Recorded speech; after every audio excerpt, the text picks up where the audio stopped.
So what is LibreOffice? LibreOffice is a free and open source office suite that rivals paid options like Microsoft Office. It offers a variety of applications for common office tasks, including Writer. Okay, we have the LibreOffice Writer, which is the word processing for creating and editing documents, letters, reports, you name it. This is like the direct equivalent of Microsoft Word, but the free version, of course, under LibreOffice. Then we have the Calculate or the spreadsheet, which is for data analysis, calculations, and creating charts. This is basically just like the Microsoft Excel version of Microsoft Office, but domiciled with the LibreOffice. And then we have Presentation, or what we call the Impress.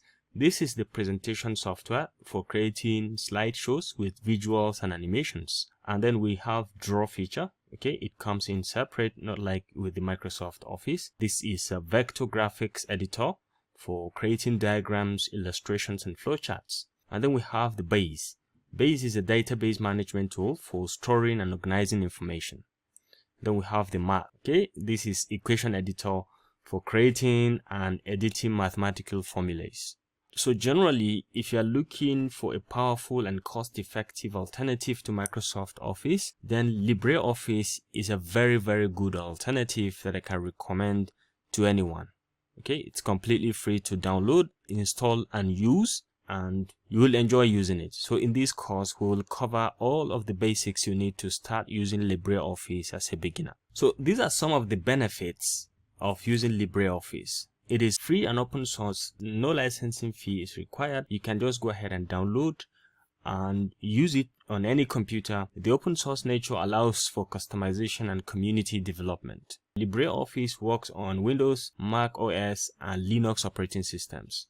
And then we can talk about the file format compatibility. It opens, edits, and saves files in various formats, including Microsoft Office formats, .docs, .xlx, .pptx, and it has its own open document format, ODT or ODS or ODP sometimes. Okay, and we talk about regular updates.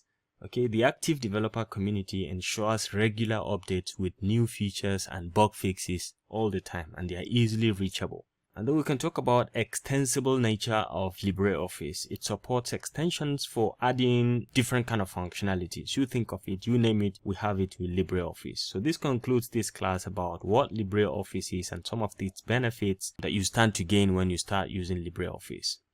So in the next class, we will look at how to download and install LibreOffice free of charge within your system. So until next time, thanks for watching and see you in the next one. Bye.